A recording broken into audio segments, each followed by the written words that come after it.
اگر وہ امام نہیں تھے تو کون تھے؟ کوفہ والوں کی آنکھیں حیرت سے پھٹی کی پھٹی رہ گئی جب انہیں پتہ چلا کہ حجازی لباس میں آنے والے امام حسین نہیں بلکہ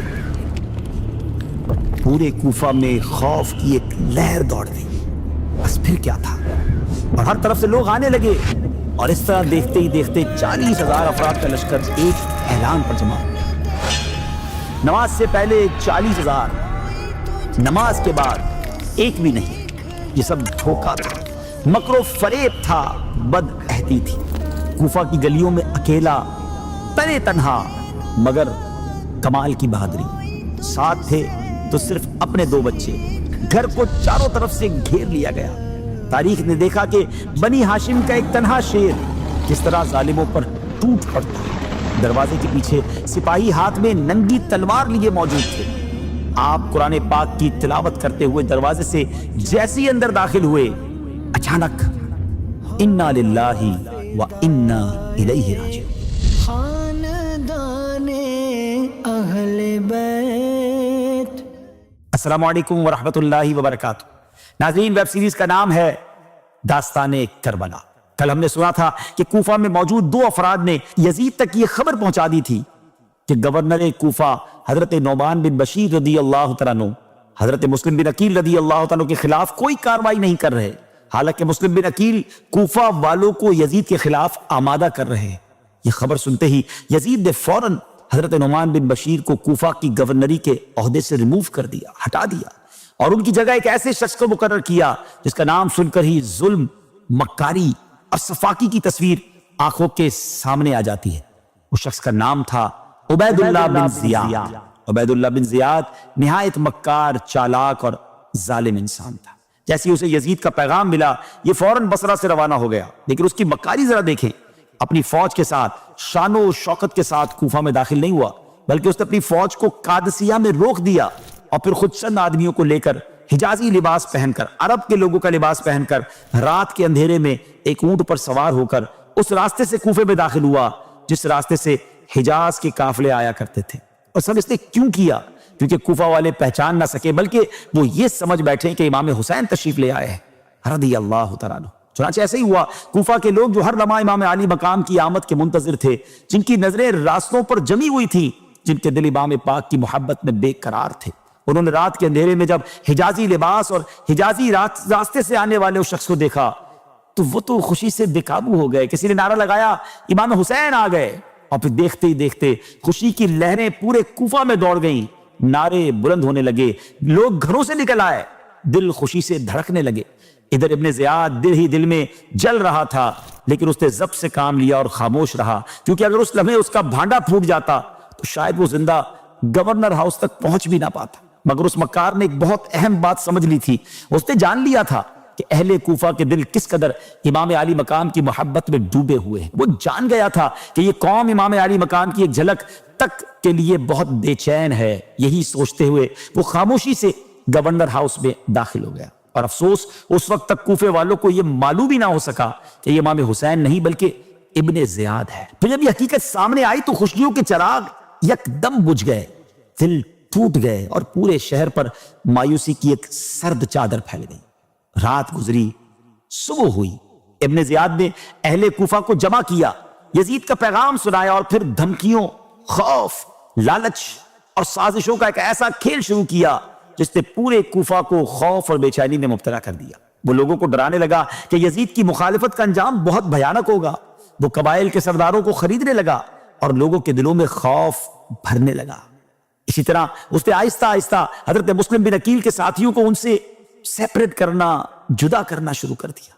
ناظرین، اسی وقت حضرت مسلم بن عقیل رضی اللہ تعالیٰ عنہ ہانی بن عروہ کے گھر میں ٹھہرے ہوئے تھے۔ ابن زیاد نے محمد بن اشعث کو فوجیوں کے ساتھ بھیجا، اس حکم کے ساتھ کہ مسلم بن عقیل کو گرفتار کر لیا جائے۔ اور صرف یہی نہیں، ابن زیاد نے کوفہ کے تمام قبائل اور برادریوں کے سرداروں کو بھی قلعے میں نظر بند کر دیا تاکہ وہ اس کے دباؤ میں رہیں۔ حضرت مسلم بن عقیل کو جب ابن زیاد کے ارادوں کی خبر ملی تو آپ باہر تشریف لائے، اپنے وفادار ساتھیوں کو آواز دی۔ بس پھر کیا تھا، ہر طرف سے لوگ آنے لگے، جذبہ بڑھنے لگا۔ دیکھتے ہی دیکھتے 40,000 افراد کا لشکر آپ کے ساتھ آپ کے ایک اعلان پر جمع ہو گیا۔ 40,000 کا لشکر اور پھر اس لشکر نے شاہی محل کا محاصرہ کر لیا، چاروں طرف سے محل کو گھیر لیا گیا۔ اب صورتحال یہ تھی کہ بس حملے کے حکم کی دیر تھی۔ ناظرین، اگر اسی وقت حضرت مسلم رضی اللہ تعالیٰ عنہ حملے کا حکم دیتے تو قلعہ فتح ہو سکتا تھا، ابن زیاد گرفتار ہو سکتا تھا، اور پھر یہی لشکر ایک سیلاب بن کر شامی طاقتوں کو بہا لے جاتا، جس کے بعد یزید کے لیے زمین تنگ ہو جاتی۔ مگر ناظرین، ہونا کچھ اور تھا، کیونکہ لکھا کچھ اور تھا۔ حضرت مسلم رضی اللہ تعالیٰ عنہ نے قلعے کو گھیر تو لیا، مگر اس کے باوجود ابن زیاد کی جو مکاری تھی، یزید کی دشمنی پوری طرح ظاہر ہو چکی تھی، اور آپ نے حملے کا حکم نہیں دیا۔ کیوں؟ کیونکہ آپ جنگ نہیں چاہتے تھے، آپ خون مسلم بہتا ہوا دیکھنا نہیں چاہتے تھے، آپ چاہتے تھے کہ گفتگو سے مسئلہ حل ہو جائے، صلح کی کوئی صورت نکل آئے اور مسلمانوں کی جانیں بچ جائے۔ یہ تھی اہل بیت کی سوچ، یہ تھا ان کا ظرف، یہ تھی ان کی رحمت۔ لیکن دوسری طرف ابن زیاد تھا جو سازشوں کا جال بن رہا تھا۔ اس نے حضرت مسلم کے خلاف ایک عجیب چال چلی۔ اس نے یہ کیا کہ قلعے میں قید جو قبائلی سردار اس کے ساتھ تھے، وہ ان کو لے کر مجبور کیا اس نے کہ وہ لوگوں کو حضرت مسلم بن عقیل کا ساتھ چھوڑنے پر آمادہ کریں۔ ناظرین، وہ سردار خوف زدہ تھے، انہیں معلوم تھا کہ اگر ابن زیاد ہار بھی گیا تب بھی قلعہ فتح ہونے سے پہلے وہ ان سب کو قتل کروا دے گا۔ چنانچہ وہ قلعے کی دیواروں پر چڑھے اور اب اپنے قبیلے والوں کو آواز دینے لگے، کہتے ہیں کہ واپس چلے جاؤ، یزید تمہارے بچوں کو قتل کروا دے گا، تمہارے مال ضبط ہو جائیں گے، تمہارے گھر برباد کر دیے جائیں گے۔ اور ساتھ یہ بھی کہا کہ ہمیں تو ابن زیاد قلعے میں ہی مار ڈالے گا۔ ابن زیاد کی یہ چال کام کر گئی، اور پھر وہی ہوا جو نہیں ہونا چاہیے تھا۔ حضرت مسلم بن عقیل رضی اللہ عنہ کا لشکر اب بکھرنے لگا، لوگ آہستہ آہستہ پیچھے ہٹنے لگے، وفائیں دم توڑنے لگی اور نعرے خاموش ہونے لگے، یہاں تک کہ جب حضرت مسلم رضی اللہ تعالیٰ عنہ نے مغرب کی نماز ادا کی تو 40,000 میں سے صرف 500 باقی رہ گئے تھے۔ اور آپ جان کر حیران ہوں گے، جب نماز مکمل ہوئی تو ایک بھی شخص آپ کے ساتھ باقی نہ تھا۔ جی ہاں، ایک بھی نہیں۔ ایک ایسی جماعت تھی کہ امام نے نماز شروع کی تو 500 لوگ پیچھے نماز پڑھ رہے تھے، مگر جب نماز ختم ہوئی تو کوئی مقتدی پیچھے موجود نہ تھا۔ یہ کوفہ والوں کی پہلی بے وفائی تھی۔ جو مہمان ان کی التجاؤں کی وجہ سے آیا تھا، ان کے دین کی حفاظت کرنا چاہتا تھا، آج اسی کو دشمنوں کے درمیان تنہا چھوڑ دیا گیا۔ حضرت مسلم رضی اللہ تعالیٰ عنہ کوفہ کی گلیوں میں اکیلے رہ گئے، کہاں جائیں، کس دروازے پر دستک دیں، کسے اپنا کہیں۔ حیرت کی بات یہ تھی کہ آج پورے کوفہ کے مہمان خانے بھی بند تھے، دروازوں پر تالے لگ چکے تھے۔ اور ناظرین، آپ رضی اللہ تعالیٰ کے ساتھ آپ کے بچے بھی تو تھے، انہیں کہاں سلائیں، کہاں ٹھہرائیں۔ پورا کوفہ آپ کے لیے تنگ ہو چکا تھا۔ حالت یہ ہو گئی تھی کہ 2-4 گز زمین آپ کے لیے رات گزارنے کے لیے بھی نظر نہیں آ رہی تھی، اور بنی ہاشم کا یہ عظیم مہمان بے آسرا کھڑا تھا۔ اس لمحے حضرت مسلم رضی اللہ تعالیٰ کو امام حسین کی یاد آئی۔ امام کی یاد آتے ہی آپ کا دل تڑپ اٹھا۔ آپ سوچنے لگے، میں نے امام کو خط لکھا ہے، میں نے آپ کو اس قوم کی وفاداری کے قصے سنائے ہیں، میں نے ان کے آنے پر اصرار کیا ہے۔ اب یقیناً امام میری بات رد نہ فرمائیں گے، وہ اپنے اہل و عیال کے ساتھ روانہ ہو چکے ہوں گے۔ اگر امام یہاں پہنچ گئے تو اس بے وفا قوم کے درمیان ان پر کیا گزرے گی؟ یہ سوچ کر یہ خوف آپ رضی اللہ تعالیٰ کے دل کو شدید زخمی کر رہا تھا۔ اسی پریشانی کے عالم میں آپ کو پیاس محسوس ہوئی۔ سامنے ایک گھر نظر آیا، وہاں طوعا نامی ایک عورت موجود تھی۔ اس سے آپ نے پانی مانگا، اس نے آپ کو پہچان کر پانی دیا اور اپنی سعادت سمجھ کر آپ کو اپنے مکان میں ٹھہرایا۔ لیکن افسوس، اس عورت کا بیٹا محمد بن اشعث کا غلام تھا۔ اس نے فوراً اپنے آقا کو خبر دے دی۔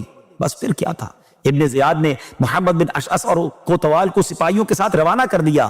طوعا کے گھر کو چاروں طرف سے گھیر لیا گیا، جس کے بعد حضرت مسلم تلوار لے کر باہر نکلے، اور پھر تاریخ نے دیکھا کہ بنی ہاشم کا ایک انہا شیر کس طرح ظالموں پر ٹوٹ پڑتا ہے۔ ناظرین، اس وقت حضرت مسلم بن عقیل تنے تنہا اس شان اور بہادری سے لڑے کہ یزیدی کانپ اٹھے، ان کی صفوں کی صفیں بکھر گئی، ان میں سے کئی مارے گئے اور کئی زخمی ہو گئے۔ کوفہ والوں کو جب اس بات کا اندازہ ہو گیا کہ بنی ہاشم کے اس جوان کو ہرانا ہمارے بس کی بات نہیں، تب انہوں نے ایک نئی چال چلی۔ انہوں نے آواز دی، ہم جنگ نہیں چاہتے، ہم صرف یہ چاہتے ہیں کہ آپ ہمارے ساتھ ابن زیاد کے پاس چلیں اور اس سے گفتگو کر کے معاملہ طے کر لیں۔ یہ بات سن کر حضرت مسلم رضی اللہ تعالیٰ نے فرمایا، میں نے تو اس وقت بھی جنگ نہیں کی تھی جب میرے ساتھ 40,000 لوگ تھے، میں تو خون ریزی روکنا چاہتا تھا۔ چنانچہ آپ اپنے دونوں صاحبزادوں کو ساتھ لے کر ان کے ساتھ ابن زیاد کے پاس جانے کے لیے روانہ ہو گئے۔ لیکن ناظرین، یہ سب دھوکہ تھا، مکر و فریب تھا، بد عہدی تھی۔ ابن زیاد نے پہلے ہی دروازوں کے پیچھے تلواریں لیے سپاہی کھڑے کر رکھے تھے۔ حکم دیا تھا کہ جیسے ہی مسلم اندر آئیں دونوں طرف سے حملہ کر دینا۔ حضرت مسلم رضی اللہ عنہ کو کیا خبر تھی کہ دشمن اتنا گر چکا ہے۔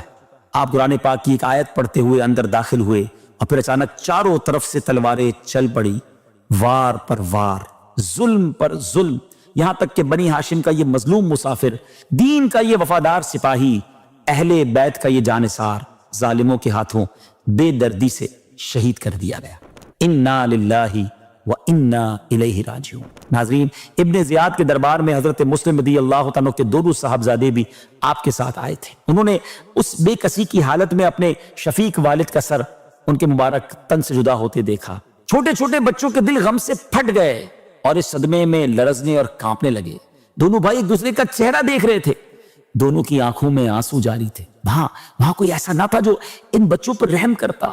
آخرکار ظالموں نے ان نونہالوں کو بھی بے دردی سے شہید کر دیا اور پھر ہانی کو بھی قتل کر کے سولی پر چڑھا دیا گیا۔ ان تمام شہیدوں کے سر دوسروں کو ڈرانے کے لیے نیزوں پر چڑھا کر کوفے کے گلی کوچوں میں پھرائے گئے۔ ناظرین، آپ جانتے ہیں یہ تاریخ کون سی تھی؟ یہ بھی تاریخ کا ایک راز ہے کہ 3 ذو الحجہ 60 ہجری کا یہ دن تھا، اور ایگزیکٹلی یہ وہی دن تھا جس روز مکہ مکرمہ سے امام حسین رضی اللہ تعالیٰ اپنے قافلے کے ساتھ کوفہ کی طرف روانہ ہوئے۔ آگے کیا ہوا یہ جانیں گے انشاءاللہ اگلے ایپیسوڈ میں۔ اپنی دعاؤں میں یاد رکھیے گا۔ السلام علیکم ورحمۃ اللہ وبرکاتہ۔ ایک طرف کوفے کی گلیاں حضرت مسلم بن عقیل کے خون سے رنگین ہو چکی تھی اور دوسری طرف نواسہ رسول کوفہ کی طرف روانہ ہو چکے تھے۔ آپ نے پوچھا اس جگہ کا نام کیا ہے؟ بتایا گیا یہ کربلا ہے۔ کاروانے اہل بیت